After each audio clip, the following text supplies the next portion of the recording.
작은 서점.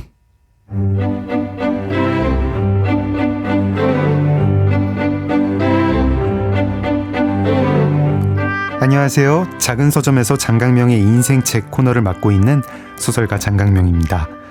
1부에서는 초대 손님이 추천한 책을 함께 읽고요. 2부는 사람 그 자체를 들여다보는 시간이죠. 오늘 모시는 김정아 박사님은 러시아의 대문호 도스토옙스키 전문가이시고 러시아 정부가 외국인에게 수여하는 푸시킨 메달의 내년도 최종 후보에 올라있는 상태입니다. 러시아 문학 박사, 작가, 번역가, 그뿐 아니라 패션 기업가로도 활동하고 계신데요. 도스토옙스키 4대 장편을 국내 최초로 혼자 모두 번역하신 김정아 박사님 만나보겠습니다.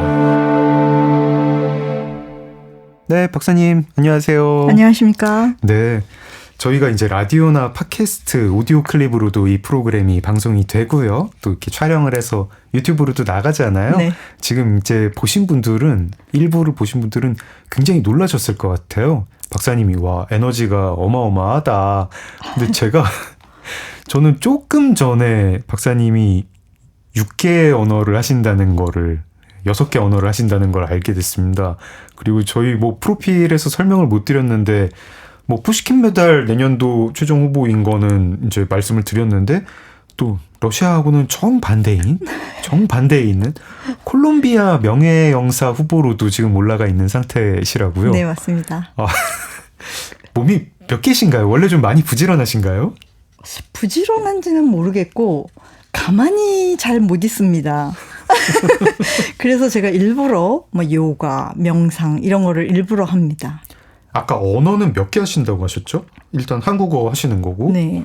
영어는 이제 제가 미국에서 석박사를 했으니까. 네. 그리고 이제 일어는 좀 쉬워서요. 저는 좀 했으면 좋겠어요. 너무나 한국인으로서 배우기가 쉬운 언어입니다.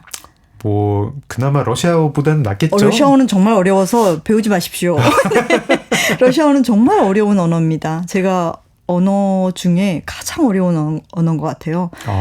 근데 너무나 아름다운 언어이기도 합니다. 쓰여 있는 것도 그렇고 말하는 것도 그렇고. 한국어, 영어, 러시아어, 일본어, 중국어도 하시고. 네. 근데 지금 이제 스페인어. 제가 콜롬비아 명예영사 이제 후보고 이제 한 2개월 있으면 확정이 날 거기 때문에 네. 제가 이제 콜롬비아가 스페인어를 사용하거든요. 그래서 네. 제가 이제 스페인어를 공부를 시작했습니다. 제가 원래 2부가 제 김정아라는 사람 책을 읽는 시간인데 제가 박사님을 어떻게 소개를 해야 될지 모르겠어요. 러시아 문학 연구자, 번역가, 패션 기업 CEO, 언어 천재, 새 아이의 어머니이기도 하시고요. 네. 박사님은 그냥 스스로를 한 줄로 이제 설명을 하신다고 하시면 어떻게 설명하시겠어요? 그럼 저는 그냥 인문학자입니다. 인문학자. 왜냐하면은 제가 패션 기업 CEO도 굉장히 인문학적인 접근을 하고 있고 네. 아이를 키우는 것도 진짜 인문학적으로 키우고 있거든요. 네, 그래서 일반 엄마들이랑 많이 달라요.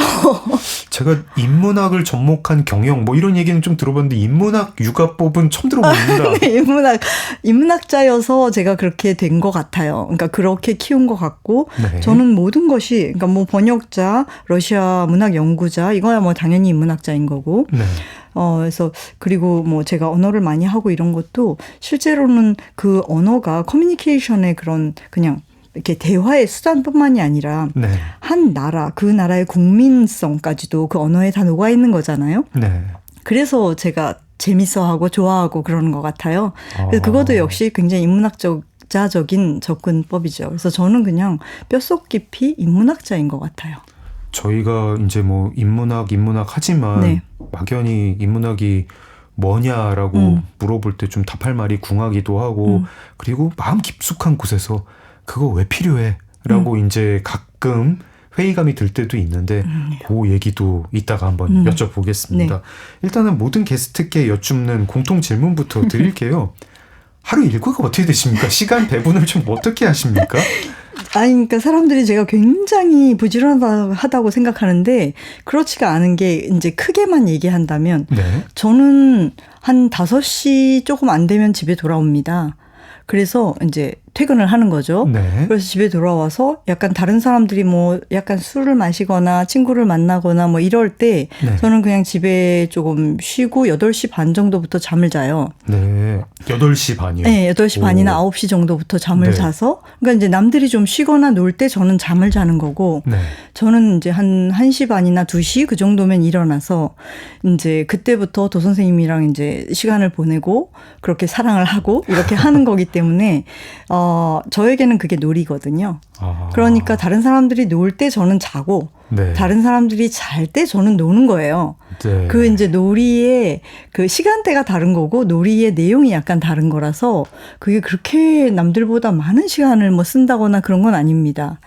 그래서 이제 저기 듣고 싶다면 제가 오늘 아침에 어떻게 했는지. 네, 그래서 네. 이제 일단 아침에 일어나면 좀 네. 일찍 일어나요. 다른 사람보다. 그러니까 아까 1시 반, 2시에 네. 일어나셔서 그다음에 이제 번역 작업을 하시는 아니 곧장 거고요? 그렇지는 않아요. 곧장 이제 제가 그 CEO나 이렇게 낮 동안에 일어났던 그런 코드에서 이제 인문학자 코드로 바뀌어야 되잖아요. 네. 그래서 이제 일어나자마자 몸과 마음을 깨워야 돼요. 네. 그래서 아시겠지만 글을 쓰는 작업도 그렇고 번역 작업도 그렇고 이게 중노동이거든요.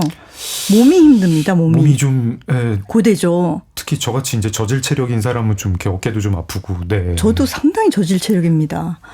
그런데 아니실 것 그거를 같지만, 네. 그걸 극복해야 되니까. 네. 그래서 이제 아침에 일어나자마자 저는 1시간 동안 요가를 해요. 이 달밤의 체조라고 들어보셨습니까? 그래서 저는 달밤 체조를 합니다. 네. 그래서 이제 요가를 하면서 그 약간 요가 맨 끝에 명상 시간이 조금 있거든요. 네. 그러면서 이제 제 몸과 마음을 이제 도 선생님을 만나기 위한 그런 코드로 이제 세팅을 하는 거죠. 네. 그러면 이제 몸과 마음이 다 깨요. 네. 완벽하게 정화도 되고 네. 정화의 시간이에요. 네. 그래서 이제 그때부터 1시간 정도 하거든요. 그래서 예. 1시간 끝나고 나서 그다음에 이제 도 선생님과 만나죠. 네. 그래서 도 선생님과 만나다 보면 뭐 예를 들어서 그 백치라든지 아까 5장 같은 경우에 네. 제가 이제 뭐 버거워서 계속 번역을 못할 때가 있어요. 네. 감당이 안 돼서. 그러면 이제 굉장히 걸어요. 많이. 그래서 제가 그 철학자들이 옛날에 왜 걸었나를 알겠더라고요. 네. 소요학파처럼 네. 네, 걸으시는군요. 그러니까 이게 걸어야 머리도 돌아가요.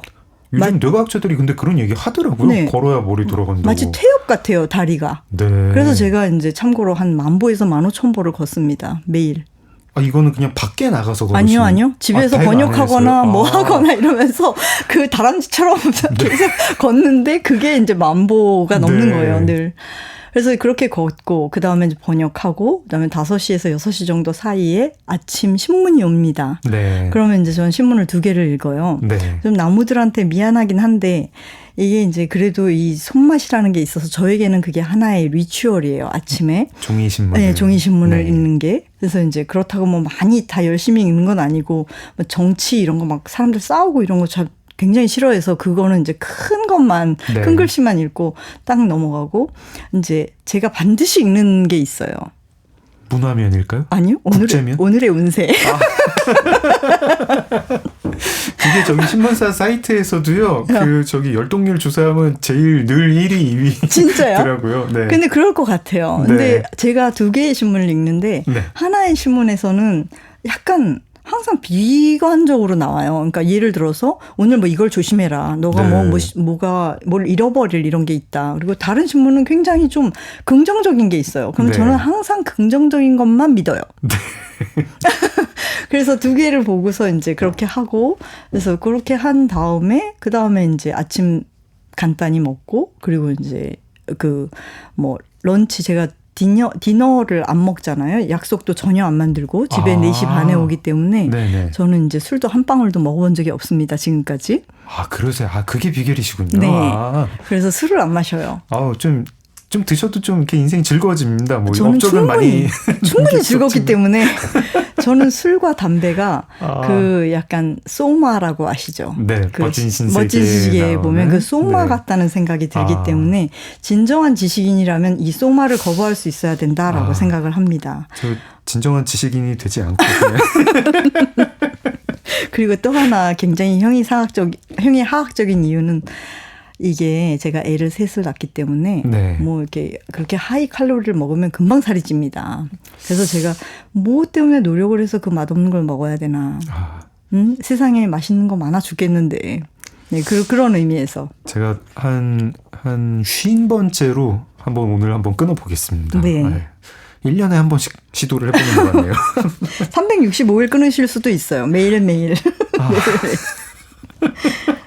365번을 한번 끊어보겠습니다. 네. 그리고 이제 아까 말씀드렸던 것처럼 한 4시 반 정도 되면 퇴근해서 집에 오고 그다음에 제가 요즘에는 상당히 옛날에는 멍을 때린다라는 거가 없었어요. 저는 계속해서 뇌가 돌아가고 있었는데 지금은 이제 살짝 하루에 1시간 정도는 약간 그 고상한 말로 하면 명상, 그냥 일반적인 우리의 말로 하면 멍 때리기를 이제 의도적으로 하려고 하고 있습니다. 그건 이제 뭐 머리를 쉬게 하시기 위한 용도로군요. 네네네. 무슨 유튜브에 짧은 영상들 보시고 웹서핑 하시고 이런 시간은 없으신 거죠? 저는 유튜브를 짧은 거 특히 짧은 거를 아주 싫어합니다. 제가 진짜 맥주는 끊을 생각이 사실 솔직히 없는데 저의 시간을 갉아먹는 것들 생각해보니까 하루 1시간, 2시간씩 그런 거 보고 아무 의미도 없는 무슨 연예인 누구랑 싸웠는데 이혼을 하네 마네 이거 보고 있거든요. 그런 거 좀 끊어봐야겠습니다. 그거는 끊으셔야 됩니다. 네, 우리 뇌 자체가 바뀐다고 하잖아요. 네. 그러니까 깊은 생각, 긴 생각, 완결된 생각을 못 한다고 하잖아요. 네. 그래서 저는 유튜브가 굉장히 좀 짧은 것들, 특히 짧은 유튜브들은 굉장히 우리의 이런 이제 진정한 사람으로서의 길게 하는 사고를 부서뜨리는 그런 역할을 하는 것 같아가지고 조금 위험하게 생각합니다. 그런 긴 사고가 담긴 게 책이겠고 그런 책에 담긴 긴 사고 중에서도 이제 생명력을 가지고 있는 게 고전일 건데 맞습니다. 저희 책 프로그램이니까 일단 도스토옙스키 4대 장편 완역부터 좀 여쭤보겠습니다. 4대 장편 사실 그 전에도 국내에 여러 출판사에 번역이 돼 있긴 했었는데 있어요. 한 사람이 이 4대 장편을 완역을 한 거는 전례가 없었고 다른 나라에도 거의 유례가 없는 일이고 아마 앞으로도 안 나올 것 같습니다. 제가 해보니까 안 나올 것 같아요. 너무 힘들어서. 이게 단순히 분량 탓이 아니죠. 이렇게 도스토옙스키 소설 번역이 특히 어려운 이유도 좀 여쭙고 싶고요. 근데 박사님은 거기에 왜 도전하셨는지 어떤 출판사 대표님이 이렇게 굉장히 이렇게 강압을 하신 건 아닌지 그런 것도 좀 여쭤보고 싶습니다. 강압은 아니었고 제가 원래 그 출판사에서 3,000권, 그러니까 편역 시리즈의 3,000분의 1 작가로 참여를 했어요. 그런데 제 편역본에서 이 출판사 사장님이 이거는 도스토옙스키와의 영혼의 스파크가 느껴진다. 도스토옙스키와 저와의 그 영혼이 탯줄로 연결되어 있는 것 같다라고 이제 저한테 찾아오셔서 말씀을 하셨어요. 그러면서 그러니까 저를 선생님이라고 부르는데 선생님의 번역으로 한국 독자들에게 도스토옙스키를 읽히고 싶습니다. 100년갈 번역을 해 주십시오. 라고 말씀을 하셨어요. 근데 솔직히 그 도스토옙스키와 그 번역가의 영혼의 탯줄로 연결돼 있다. 영혼의 스파크가 느껴진다라는 말은 그 번역가가 들을 수 있는 최고의 찬사입니다. 최고의 찬사죠. 그리고 이 편역이라는 게 사실 어떻게 보면은 그냥 번역보다 훨씬 더 어렵죠. 힘든 잘하려면 정말 잘하려면 정말 힘든 건데 맞습니다. 이거는 그 원작을 정말 깊이 그 정수를 이해한 사람만 할 수 있는 건데 저 박사님이 하신 편역본도 좀 찾아보고 싶습니다. 재밌어요. 그 도스토옙스키 그 4대 장편 편역을 다 하셨던 거죠? 다 했습니다. 지식을 만드는 지식에서 하시고 그랬더니 출판사에서 완역을 한번 해보시라. 네, 맞습니다. 근데 이게 좀 쉽지 않은 일이잖아요. 맞아요. 분량이 일단 맞습니다. 분량이 그냥 한국 번역본으로도 어떻게 되나요? 한 10권 되나요? 지금 죄와벌이 크게 한 권으로 나왔고 백치, 악령이 2권씩 나왔고 악령 2권으로 했군요. 그러면 5권, 이제 8권이네요. 8권이군요.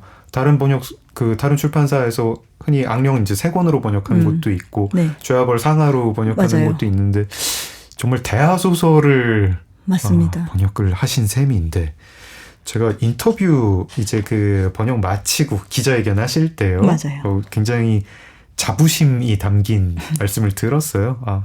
인간이 할 수 있는 한 가장 성실하게 작업했다. 맞아. 그리고 뭐 기존 번역본에 저희가 뭐 기존 번역본을 뭐 욕을 하려는 게 네, 아닙니다. 아니지만 네, 기존 번역본에 좀 어떤 오역 같은 것도 오해 같은 것도 좀 있었다. 번역을 하시면서 발견을 하셨다 말씀을 하셨는데 기존에 국내에 알려져 있던 번역본들이랑 이제 박사님 번역본 어떤 점이 좀 달랐는지 그리고 이 성실한 번역 어떤 점에서 그렇게 자부를 하시는지 그것도 좀 여쭤볼게요. 제가 실제로 뭐 이거를 번역할 때 우리나라에서 나온 좀 잘 됐다고 하는 번역들 다 이제 세워놓고 네. 영어본 세워놓고 일어본 세워놓고 이렇게 하면서 비교를 하면서 번역을 했어요. 네. 그렇게 해야 저도 이제 이렇게 이들이 오역을 한 거를 발견을 했을 때 이제 저도 갑자기 정신이 벌쩍 드는 거죠. 이게 굉장히 사막을 낙타도 없이 걷는 그 과정이랑 비슷한 굉장히 힘든 과정이거든요. 네. 그러다 보면 사람이 이렇게 뭐 한 문장 빼먹을 수도 있고 그 정도의 그렇죠. 오역도 있나요? 한 어떤 번역본 같은 경우는 한 단어를 한 문단을 빼먹는 경우도 있고 그리고 비슷한 철자가 비슷한데 완전히 다른 단어 있잖아요. 네. 이런 것들을 안 찾고 네. 그냥 이제 번역을 한 경우가 있어서 많이 이제 그런 것들이 많이 틀려 있어요. 네. 그런 것들 그리고 또 하나는 일단 다른 번역가들 같은 경우는 이제 어떤지는 모르겠지만 네. 일단은 제가 알기로는 이게 이제 계약을 하고 돈을 받고 번역을 해요. 네. 근데 저는 돈을 하나도 안 받고 네. 그러니까 정말 사랑해서 번역한 케이스거든요. 그러니까 진짜로 한 땀 한 땀 이 스웨터를 뜨는 심정으로 그의 말 하나하나를 번역을 했어요. 네. 그리고 그래서 이제 정말 제가 뭐 이게 어떤 분들은 이게 가장 좋은 번역인가요? 뭐 이렇게 물어보는데 저는 감히 그렇게 말을 할 수는 없습니다. 네. 근데 정말 가장 성실한 번역인 것은 맞습니다. 이 분량 말고 도스토옙스키 번역은 이제 러시아 언어 전공자한테는 어떤 정도의 이제 어려운 정도인가요? 그냥 뭐 아니면 뭐 이래서 특히 어렵다 뭐 그런 게 있을까요? 도스토옙스키 사상이 굉장히 어렵고요. 네. 이해하기가 굉장히 어렵고 그다음에 또 하나는 도스토옙스키를 알기 위해서는 도스토옙스키가 굉장히 독실한 정교회 신자잖아요. 그리스도 정교회 신자여서 성경을 모르면 번역을 하면 안 됩니다. 그래서 저는 제가 이제 뭐 기독교 신자는 아닙니다. 아직 입안의 단계에 머물러 있다고 보시면 됩니다. 네. 그런데 그럼에도 불구하고 이제 도스토옙스키를 이해하기 위해서 성경 공부는 거의 10여 년을 했어요. 그렇군요. 네. 저는 사실 어제 이제 일부에서 말씀을 해주실 때 마지막에 알료샤가 그 소년 일류샤의 무덤에 추모를 하러 갈 때 따라간 소년이 12명이었다. 네. 이런 거 같은 것도 이제 카라마조프가의 형제들 제가 통독을 그러니까 처음부터 끝까지 정독을 한 게 2번인데 12챕터였다는 생각을 못했어요. 그런 것도 그랬구나 말씀을 듣고 알았습니다. 성경의 어떤 상징 같은 거를 도스토옙스키가 굉장히 많이 넣었군요. 엄청나게. 거기서 까라마조프의 형제들에서도 제사가 에피그라프가 2개가 나옵니다. 네. 맨 처음에 나오는 게 네 한 알의 미랄이 네.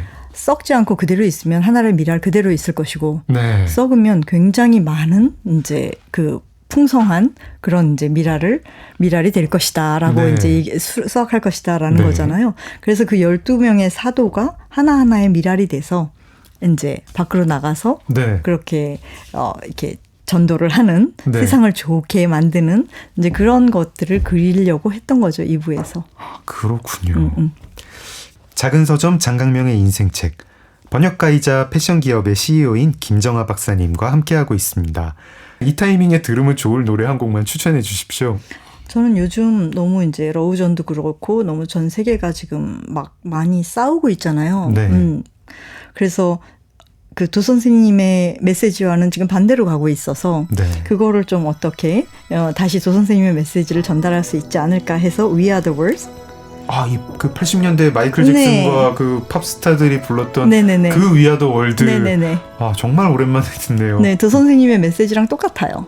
연민, 네. 사랑, 네. 인류의 그리고 우리는 하나다. 우린 하나다. 네. 알겠습니다. 위아더 월드 듣겠습니다. 작은 서점 장강명의 인생책 번역가이자 패션 기업의 CEO인 김정아 박사님과 함께하고 있습니다. USA for 아프리카의 위아더 월드 들었는데요. 네, 박사님, 제가 이제 좀 박사님 뵈면 여쭤보고 싶은 게 있었어요. 약간 웃긴 질문인데요. 러시아에 대문호가 많잖아요. 많습니다. 네, 도스토옙스키 제일 톨스토이. 첫 번으로 꼽히겠지만 저희가 일부에서 약간 비판적으로 얘기했던 톨스토이. 네, 톨스토이, 고골, 푸슈킨, 또 누구 있죠? 체홉, 막심 고리키. 네. 막 러시아 문학 왜 이렇게 대문호가 많은가요? 제가 누구한테 우스갯소리를 들었었는데 밤 되면 할 거 없어가지고 책 읽는 거밖에 책 쓰거나 읽는 거밖에 할 게 없어가지고 그렇다. 맞나요? 그것도 일부 맞아요. 왜냐하면 그래요? 러시아는 네. 이렇게 아까도 얘기했지만 차든지 뜨겁든지 그러니까 굉장히 네. 극적이라고 했잖아요. 네. 그 기후나 이런 것도 마찬가지예요. 그러니까 밤도 백야가 있잖아요. 네. 그래서 완전히 하루 종일 낮이든지 네. 하루 종일 밤이든지 이래요. 네. 그러니까 굉장히 추울 때는 거의 한 3-4시간 낮이고요. 나머지는 다 깜깜해요. 네. 그러니까 이제 이런 극적인 환경. 네. 그다음에 또 하나는 그 모든 창작이라는 건 제가 봤을 때는 모든 창작이라는 거는 고통과 아픔의 산물이거든요. 네. 작가시니까 더 잘 알 것 같은데, 더 잘 아실 것 같은데. 좀 고통 없이 좀 이렇게 좋은 거 쓰면 안 될까? 뭐 그건 이렇게 좀 불가능한 좋은 거예요. 것만. 그건 불가능합니다. 그런가요? 고통이 없이 나오면 그건 고통의 산물이 아니고 그냥 행복한 것의 그냥 산물이면 네. 그것은 얇을 수밖에 없어요. 얕을 수밖에 없어요. 좀 이렇게 이 잔을 피하고 싶은 느낌인데요. 네. 이해는 갑니다만. 네. 그래서 이제 러시아가 굉장히 아픔과 고통이 많은 나라예요. 네. 그러니까 이제 예를 들어서 프리다 칼로도 그렇게 몸과 영혼이 아프지 않았으면 프리다 칼로로 그렇죠. 될 수가 없었을 거예요. 네. 뭐 박완서 선생님 마찬가지, 고흐 네. 마찬가지, 다 네. 마찬가지예요. 그래서 근데 이제 러시아는 전통적으로도 그렇고 그 다음에 역사적으로도 굉장히 아픔이 많은 나라예요. 네. 그래서 그런 것들 때문에 아마도 이제 이런 좋은 훌륭한 깊고 네. 그런 작품들이 많지 않았겠나. 그리고 그 고통이라는 것이 실제로 우리가 아픈 만큼 성숙하는 거요 이럴 때 진짜 맞는 말이거든요. 안 아프면 성숙 못해요. 네, 그래서 조금 덜 아프게 해주는 게 이제 친구, 가족 이런 네. 거죠. 문학. 그 고통의 역사를 다 같이 겪었을 거고 그 이제 알고 드라마틱한 기후도 다 같이 겪었을 네. 텐데 뭐 톨스토이도 겪었을 거고 도스토옙스키도 겪었을 거고 뭐 푸시킨, 체홉, 고골, 고리키 다 겪었을 텐데 박사님은 왜 도스토옙스키에 빠지셨나요? 그건 참 약간 개인적인 이유도 있는 것 같아요. 그러니까 네. 도스토옙스키는 도선생님이죠. 도선생님은 진짜 육체적으로도 그다음에 경제적으로도 너무너무 고통스러웠어요. 네. 사회적, 정치적 다 핍박 여러 가지. 굉장히 정말 삶 자체가 고통의 연속이었어요. 근데 이제 저는 그와 반대로 굉장히 모범적이고 정말 어려서부터 공부 잘하고 네. 계속 모범적이고 그다음에 그렇게 뭐 가난하지도 않았고 제가 뭐 유학 간다 그러면 유학도 갈 수 있었고 네. 그것도 그 어려운 IMF 시기에 유학을 마칠 수 있었고 네. 이제 그리고 돌아와서도 뭐 이제 패션도 제가 좋아하는 거고 공부도 제가 좋아하는 거고 뭐 이렇게 좋아하는 걸 할 수 있는 그런 상황이었고 네. 제가 이렇게만 살았었으면 지금의 이런 모습이 아니었을 거라는 생각이 들어요. 네. 그러니까 우리가 마리 앙뚜아네트가 실제로 못된 사람은 아니었잖아요. 네. 근데 유리궁전 속에 살다 보니까 빵이 없으면 케이크를 먹지. 물론 마리 앙뚜아네트가 한 말이 아니라고는 하지만 네. 이제 그런 류의 이미지로 살 네. 수밖에 없었던 거잖아요. 저도 뭐 나쁜 사람은 아니지만 약간의 그런 피상적인 삶을 살지 않았겠는가라는 생각이 드는데 네. 도 선생님을 만나면서 정말 그 진정한 연민이 무엇인가. 네. 그다음에 제가 사업을 함에도 마찬가지지만 어떤 콜렉션, 숫자 이런 걸 보는 게 아니라 그 뒤에 있는 디자이너, 네. 그들의 인성, 그들의 근성 이런 걸 보거든요. 네.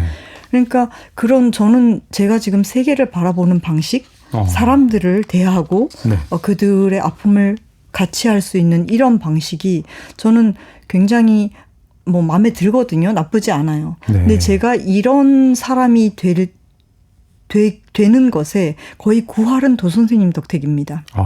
그래서 제가 도스토옙스키라고 안 부르고 도 선생님이라고 부르는 거예요. 저의 인생의 나침판.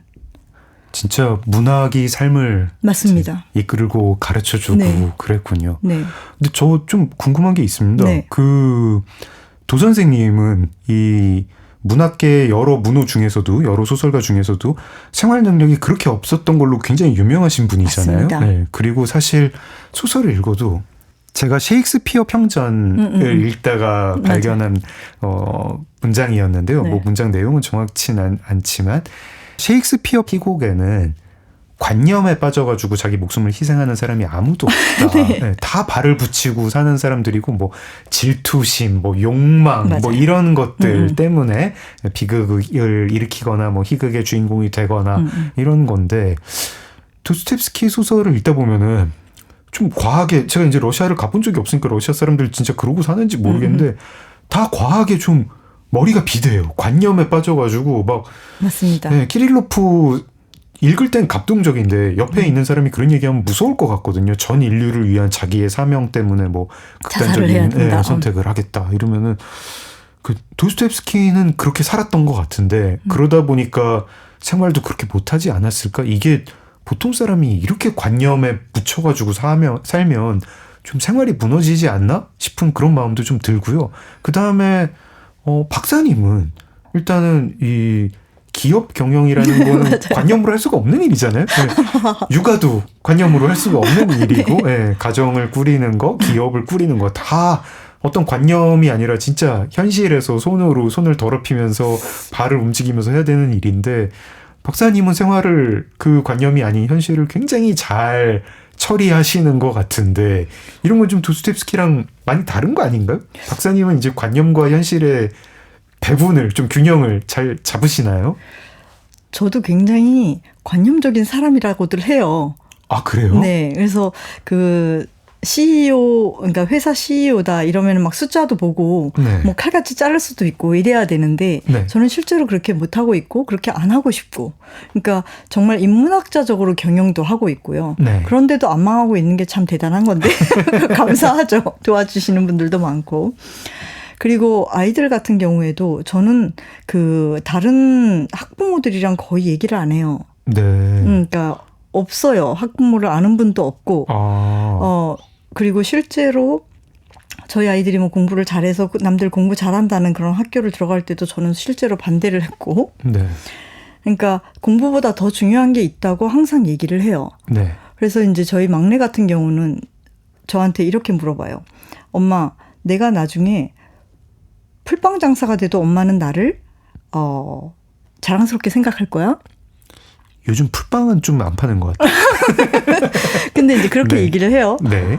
그래서 제가 네가 풀빵 장사가 됐는데 나는 평생 이렇게 풀빵밖에 못 만들고 모르겠다. 막 이렇게 살면은 나는 너가 자랑스럽지 않을 것 같아. 그런데 네가 난 세상에서 제일 맛있는 풀빵을 만들 거야. 그리고 오늘 이것도 실험하고 저것도 실험하면 엄마는 그 점심은 좋은 데서 고객이랑 먹고 그 고객을 데리고 디저트 집을 네 풀빵 가게를 갈 거야. 나는 네가 굉장히 자랑스러울 거야. 그건 삶에 대한 태도가 중요한 거지. 네. 실제로 뭐를 이 사람이 하고 있고 그게 중요한 건 저는 아니라고 보거든요. 저는 네. 정말로 실제로도 그래요. 네. 진심이거든요. 그거는 어떤 그 관념 이제 어떤 인문학적 이해가 그런 중심을 잡고 잡아주니까 있는 거죠. 그런 태도가 나올 수 네, 있는 그래서 거군요. 실제로 다른 엄마들이 보면은 황당할 거예요. 황당할 겁니다.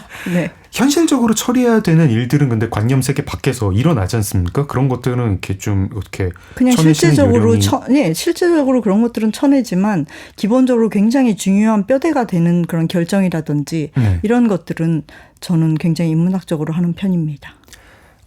저희가 이제 패션계에 대해서 제가 좀 잘 알지 못하는데요. 알지 못하시는 것 같아요. 네, 지금 옷도 뭐 이렇게 굉장히 어디서 이거 저번에 김도훈 작가님이 입지 말라고 했던 바로 그 옷을 입고 왔네요. 너무 귀여우십니다. 네, 근데 어디서 저기 서울 국제작가 축제 굿즈로 받은 네. 옷인데 제가 이제 그 말씀을 드리는 게 이제 저도 패션계를 모르지만 이제 문학계랑 패션계가 참 접점이 없는 것처럼 느껴지거든요. 없는 것처럼 느껴지는데 이제 박사님은 두 업계에 이렇게 누비고 계시는 거잖아요. 누비는 것까지는 아니지만 잘 서바이브 하고 있는 거죠. 어떻게 어렵게. 가끔 뭐 이렇게 그런 생각은 안 드세요? 내가 머물고 있는, 내가 다니는, 내가 몸담고 있는 두 업계가 너무 거리가 멀다. 이 간극이 너무 크다. 혹은 내가 굉장히 이렇게 모순적인 어떤 위치에 있다. 아니면 내가 어떤 가면을 이 공간에 있을 때랑 저 공간에 있을 때랑 막 바꿔 쓴다. 뭐 이런 생각도 좀 하시나요? 아니요. 저는 똑같아요. 어디를 가나 똑같고 누구를 만나도 똑같습니다. 예를 들어서 네. 처음에 제가 패션계에 나왔을 때 모든 사람들이 뭐 저런 여자가 다 있나 이랬대요. 진짜 지금은 친하니까 네. 그 백화점 바이어들이 얘기를 해주는데 네. 예를 들어서 저녁도 안 먹는다 그러죠. 술도 안 마시죠. 네. 골프도 안 치지. 뭐 이러면서 영업을 한대요. 안 될 것 같은데요. 그러니까 어이가 없는 거죠. 네. 그들의 입장에서 봤을 때는 어이가 없는 거죠. 네네. 그런데 제가 꾸준히 그렇게 해왔거든요. 네. 그러니까 이제는 저분은 다른 분. 저분의 색깔. 하지만 다른 건 다 잘하니까. 그냥 그렇게 되는 것 같아요. 그러니까 안 가본 길인데도 네. 제가 그냥 꾸준히 가니까 그냥 제 길이 된 거죠. 그래서 저는 뭐 누구를 만난다 어떤 다른 상황에서도 뭐 다르게 대한다 이런 건 없어요. 저는 굉장히 똑같아요. 깜짝 놀랄 정도로. 원래 패션계에 이제 계실 때요. 이제 일하실 때 저 MD로 일하셨다고 들었거든요. 네, 치프 네. MD이자 네. 대표였죠. 네. 근데 창업은 좀 이후에 하신 맞습니다. 거죠? 그냥 패션계 종사자랑 이제 기업 대표는 굉장히 다른 직업일 것 같고 창업을 하는 게 저 주변에 이제 창업하는 사람들 보니까 스트레스 너무 많이 받아가지고. 맞습니다. 하지 네. 마세요. 절대 하지 마십시오. 왜 하셨습니까? 저는 네. 처음에도 이제 CEO로 월급 CEO로 와달라고 해서 CEO였어요. CEO이자 그러니까 월급 CEO였던 거죠. 월급 네. CEO이자 그 다음에 이제 치프 바이어죠. 네. 그러니까 이제 바잉을 다 하는 그런 원래 이제 대학 다닐 때부터 두 가지를 샀어요. 네. 옷하고 책. 굉장히 심볼릭한 겁니다. 상징적인 네. 거예요. 그렇네요. 네, 맞아요. 그래서 제가 옷을 이제 많이 사다 보니까 그리고 안 입어본 옷이 없을 정도로 진짜 많은 브랜드를 입어보고 이러다 보니 그냥 굉장히 처음부터 배운 적도 없는데도 그 바잉을 되게 잘한 거예요. 네.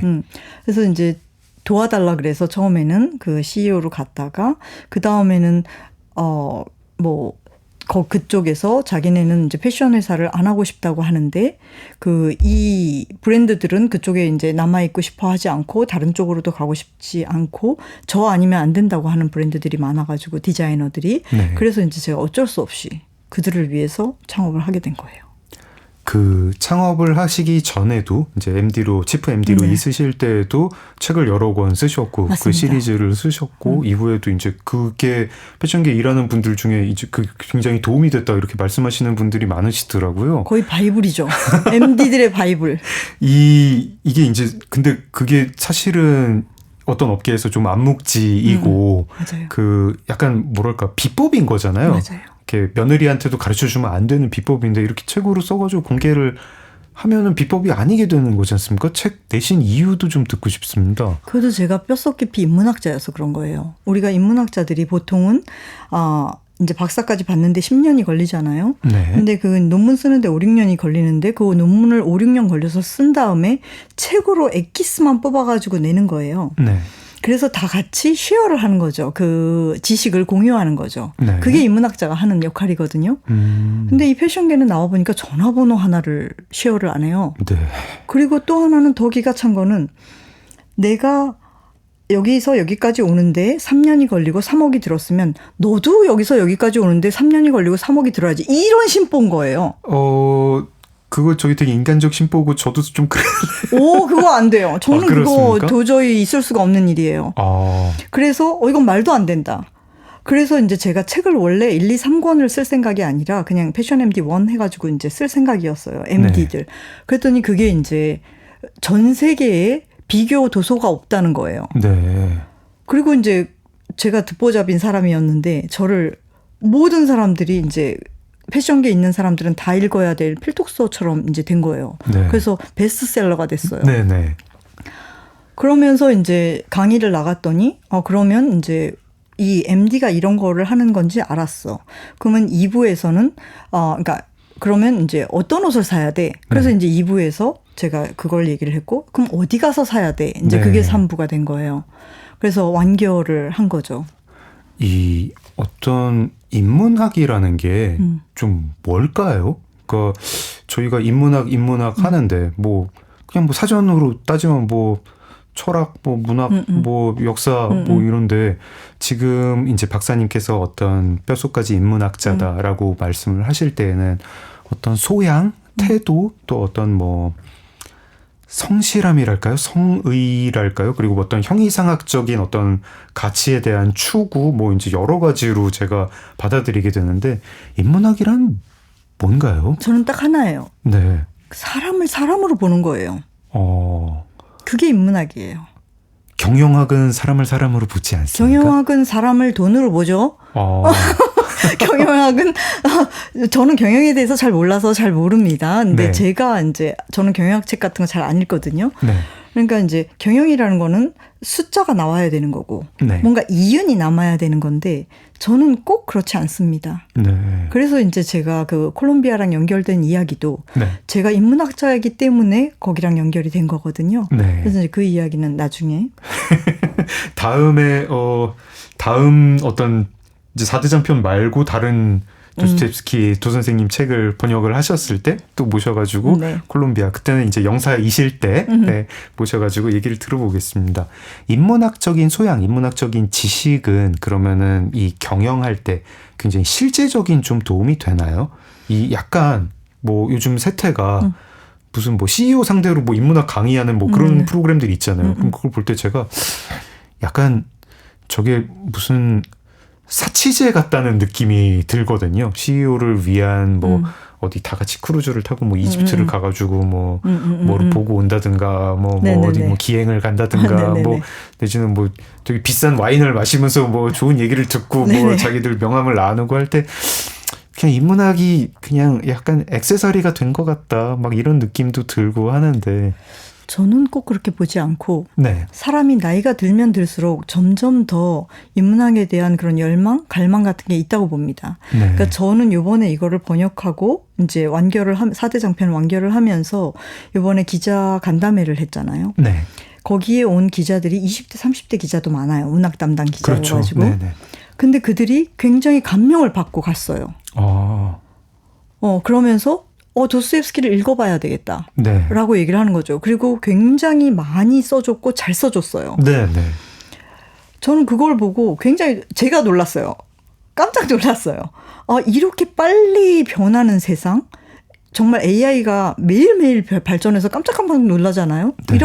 이렇게 빨리 변하는 세계에서 이렇게 무겁고 깊고 느린 이런 클래식에 대한 그런 명작에 대한 네. 그러한 열망이라든지 갈망이 저렇게 있구나 젊은 사람들한테도. 네. 오히려 이거는 굉장히 기쁜 일이고 저는 기쁜 발견을 제가 했어요. 그 기자 간담회에서. 네. 왜 있는 걸까요? 저도 그런 거 좀 느끼거든요. 네. 약간 사람들이 뭔가 고전에 대한 갈망 같은 게 좀 있는 것 같다 느끼는데 이유가 뭐가 있을까요? 그러니까 정말 나이가 들면 들수록 그다음에 네. 세상이 점점 빨리 변하면 변할수록 뭔가 우리의 한켠에 있어서는 우리의 저 deep down 네. 그러니까 이 굉장히 깊은 우리 가슴 속에서는 뭔가 인류가 존재하는 한 변하지 않을 어떤 진리, 진실 이런 것들을 얘기해주는 명작에 대한 그런 열망, 갈망 이런 것들이 점점 커가는 게 아닐까라는 생각이 저는 듭니다. 제가 진짜 이렇게 자주 받는 질문인데 뭐 적당히 대답은 하지만 가끔 저도 모르겠다는 생각이 들 때가 있거든요. 뭐냐면 문학 왜 읽어야 돼요? 문학의 쓸모가 뭐예요? 뭐 이런 질문이에요. 네. 뭐라고 답변을 하면 좋을까요? 특히 이제 고전 문학 왜 읽어야 되느냐. 이러려면은 사실 큰 맘을 먹어야죠. 네. 4대 장편을 다 읽으려면은 4대 장편만 읽어도 한 보름은 걸리겠죠. 보름 훨씬 더 넘게 걸리죠. 도스토옙스키 4대 장편 이틀에 한 권씩 읽는다 치면은 이틀에 한 권씩 못 읽습니다. 글자만 읽으면 글자만 그렇게 읽으면 됩니다. 그렇게 되겠지만. 근데 그 사상이라든지 이런 것들을 제대로 짚으면서 읽으려면 오래 걸리죠. 특히 악령 같은 경우는 네. 가이드가 필요한 작품입니다. 그래서 반드시 악령을 읽으신 분들은 잘 들으세요. 악령을 읽으실 분들은 제가 써놓은 그 해설을 반드시 읽고 악령을 좀 읽어주시길 바랍니다. 아, 카라마조프가의 형제들도 요 앞에 해설이 서문에 앞에 있는데 앞에 굉장히 깁니다. 네네. 아, 악령도 있군요. 모든 작품에서 그 해설이 굉장히 깁니다. 저는. 아, 찾아 읽겠습니다. 네. 여기 가이드 없이 악령 읽었다가 큰일 납니다. 네, 좀 큰일 난 사람 여기 있습니다. 네, 그래서 제가 여기 나왔습니다. 한 달이든 두 달이든 그럼 그 시간을 들여가지고 도스토옙스키 아니면은 뭐 고전 문학을 읽어야 한다라고 할 때, 근데 그 상대는 굉장히 바쁘고 경제적 여유도 없고 그런 사람일 때 저희가 왜 읽어야 한다고 얘기를 해야 될까요? 어떤 인생에 있어서 어떤 순간, 그러니까 나의 그 앞으로의 인생을 바꿔줄 어떤 순간이 있잖아요. 네. 그리고 그런 순간을 뭐 영원히 못 맞고 그냥 죽는 사람도 있겠지만 네. 대부분의 생각하면서 사는 사람들은 네. 어떤 영화가 그런 역할을 해줄 수도 있는 거고 네네. 그다음에 그 하나의 문장 자체가 그런 역할을 해줄 수도 있는 거예요. 네. 근데 명작이 된 이유는 그런 순간들이 많아요. 네. 그래서 저도 죄와 벌을 읽으면서 저의 이제 그 18세 네. 아주 구석기 시대 얘기죠. 그래서 그 18세 때 이제 제가 굉장히 많은 걸 느끼게 되면서 도 선생님을 사랑하게 된 거고, 그다음에 번역을 이제 10년 동안 도 선생님 번역을 하면서 또 그 문장을 그냥 읽을 때랑 달리 번역을 하면서 또 새삼 너무 많이 느끼게 되고, 네. 그래서 이제 나는 이제 도 선생님 전도사가 돼야 된다. 이분은 많은 사람이 알아야 한다. 네. 저 아줌마잖아요. 아줌마는 뭐가 넓어요. 뭐가 넓어요. 그래서 좋은 거는 나눠야 돼. 그래가지고 제가 이제 정말 이거는 많은 사람들이 알아야 하고 많은 사람들이 꼭 특히 이 세대 지금 네. 너무 불안한 세대잖아요. 네. 그래서 이 불안한 세대가 진짜 조 선생님을 알아야 한다. 제가 지금 시간이 될지 모르겠지만 네. 하나 에피소드를 얘기를 해드릴게요. 예. 여기에 양파 한 뿌리라는 굉장히 짧은 이야기가 나와요. 네. 저는 그 이야기를 듣고 제가 너무너무 마음이 따뜻해졌어요. 편안해졌어요. 소개를 해 주십시오. 네, 양파 소개해 한 뿌리. 드릴게요. 네. 그게 뭐냐면 세상에서 가장 못됐고 가장 나쁜 할머니가 살고 있었어요. 네. 이 할머니 가장 못됐고 가장 이기적이고 가장 나쁘니까 주변에 사람이 있겠어요? 없겠어요? 없죠. 없지요. 네. 그래서 이제 평생을 거의 혼자 살았어요. 그리고 나중에 죽었어요. 네.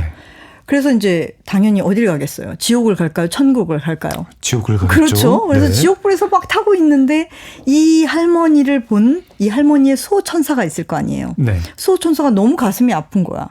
그래서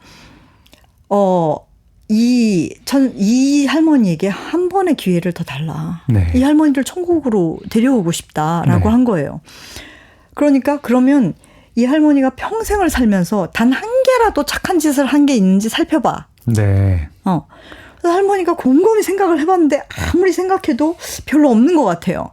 근데 이제 딱 생각이 난 거야. 내가 아주 젊었을 적에 양파밭에서 일을 하고 있었는데 지나가는 거지 여인이 있어서 배가 고프다 그래서 양파 한 뿌리를 뽑아서 준 적이 있다. 네. 그랬더니 이 수호천사가 너무 기쁜 거예요. 네. 그리고 이제 하느님이 그렇게 얘기를 한 거지. 그러면 그 양파를 잡고 천국으로 올라오라 그래. 네. 그래서 그 양파를 딱 잡고 천국으로 올라와요. 네. 그래서 그 밑에 있는 사람들이 근데 또 자기네들 올라오고 싶잖아요. 그러니까 네. 막 달라붙었어요. 네. 근데 실은 1000명이면 1000명, 10,000명이면 10,000명을 다 끌어올릴 수가 있는 양파예요. 네. 그 양파는. 네. 그런데 그 할머니가 거기서 발로 찼어요. 밑에 있는 사람들. 이거 내 양파야. 니네 거 아니야. 그 네. 말을 함과 동시에 이 양파가 뚝 끊어져요. 네. 이 말을 누구 입에서 나오냐면 이 말이 그루셴카라는 모든 사람이 다 욕하는 네. 그 살인 사건의 그 네. 이제 원인이 된 네. 그 그루셴카의 입에서 나와요. 네. 그래서 저는 우리가 생각하는 천국과 지옥은 어때요? 내가 이만큼 나쁜 짓을 했으니까 나 요만큼 좋은 짓을 한 것 같은데 내가 나쁜 짓을 좀 더 많이 한 것 같은데 난 천국에 못 갈 것 같거든. 이렇게 생각한단 말이에요. 속으로 대차대조표를 그리고 그렇죠. 있죠. 네. 그게 아니라는 거지. 내가 오늘 떡을 샀어요. 네. 그래서 사갖고 오다가 저는 수희 아저씨한테 이제 가끔 드리는데 네. 그러면 이제 드리면 나는 그 아저씨에게 오늘 양파 한 뿌리를 드린 거예요. 그러니까 천국에서의 계산법은 그게 아니라는 거지. 네. 네가 하나의 착한 일만 해도 네. 너는 천국에 가는 거예요. 저희가 이제 세상이 불확실해지고 시야가 좁아지다 보니까 네. 뭔가 다른 사람 뭐 젊은 세대 얘기할 게 아니라 제가 그래요. 제가 막 이제 세상을 되게 째째하게 봐요. 막 이게 이렇게 됐는데 왜 여기가 돼야 되고 내가 여기에 투자를 했는데 왜 이것은 안 오르는 것이며 되게 막 불공평하다. 막 이렇게 화를 내고 하는데 갑자기 이제 양파 한 뿌리랑 천국의 계산법 이런 생각을 하니까 그런 뭐 말씀으로나마 듣고 그때 그루셴카가 이제 카라마조프 부신의 형제들에서 주인공은 아닌 뭐 조연인 그루셴카의 얘기를 떠올려 보니까 내가 시야가 참 요즘 참 좀 시시하게 살고 있었다, 좀 째째하게 살고 있었다 이런 생각이 좀 먼저 듭니다. 근데 그런 생각을 든다는 그 마음 자체가 이미 굉장히 넓은 마음인 거예요. 네. 이제 도 선생님 전도사가 되시면은 뭐 번역은 4대 장편을 마치셨고 네. 이후에도 또 번역하실 게 있으신가요? 아니면 이제 번역이 아니라 다른 전도? 지금 책을 쓰고 있습니다. 도 선생님에 관련된 책을 쓰고 있습니다. 네네. 그래서 도 선생님 4대 장편에 대한 해설서이자 그다음에 그 번역가로서의 역자일기 네. 같은 책을 쓰고 있어서 그 책이 이제 이 4대 장편을 이끌어가는 형태로 아마 굉장히 이제 좀 좋은 판형으로 해서 내년이나 내후년 정도에 이제 선을 보이게 될 거고 네. 또 하나는 이제 쉽게 다가갈 수 있는 도스토옙스키 그러니까 지금 현재 쇼펜하우어가 이 붐을 일으키고 있잖아요. 근데 정말 그건 슬픈 일이거든요. 그 염세주의 철학에. 네. 그래서 지금 그 붐을 좀 몰아내고 이 도 선생님의 빛과 연민과 사랑과 희망을 좀 전도하고 싶다는 생각이 들어서 일반인을 위한 그 쉽게 읽을 수 있는 도스토옙스키 책을 지금 집필 중입니다. 가이드서 한 권, 이제 해설서 한 권, 네. 에세이 같은 거 혹시 안 쓰실까요? 저 이제 누구죠? 고대 그 석경준 교수님, 이 쓰신 도스토옙스키 관련 에세이 책 제가 되게 좋아하거든요. 뭐 도스토옙스키, 뭐 저 돈을 위해 펜을 들다, 맞아요. 뭐 러시아 기행, 네, 그런 에세이도 좋아하는데, 박사님은 혹시 생각 없으신가요? 아직은 제가 에세이까지는 아니고 일단 계획하고 있는 것은 그 두 권이고 그 다음에 아까 말씀하셨던 것처럼 지하생활자의 수기를 다시 재번역으로 번역을 하고 싶습니다. 알겠습니다. 저희 이제 시간이 돼가지고 마무리하는 노래 한 곡 추천받고 싶습니다. 박사님의 인생곡이면 좋을 것 같은데요. 어떤 곡 들을까요? 인생곡까지는 아니어도 네. 제가 요새 열심히 스페인어를 공부하고 있기 때문에 쉽게 들리는 스페인어 곡이자 굉장히 좀 따뜻한 곡이에요. 이것도. 그래서 당신입니다라는 에레스두. 네. 저도 좋아합니다. 네. 모세다데스의 에레스두.